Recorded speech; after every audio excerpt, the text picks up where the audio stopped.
Личните документи ќе се менуваат кога ќе им истече рокот за граѓаните да немаат дополнителни трошоци.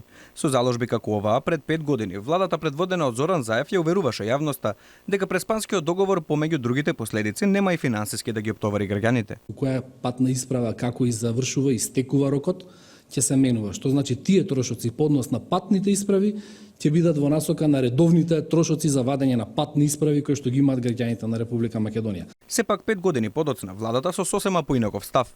Документите мора да се заменат до 12 февруари, а граѓаните за тоа ќе мора да платат од сопствен џеб. Пред стапување во сила на Преспанскиот, власта уверуваше дека промените ќе се случуваат етапно, односно како што Македонија ги отвора преговарачките поглавја со Европската унија, како што е предвидено и со самиот договор.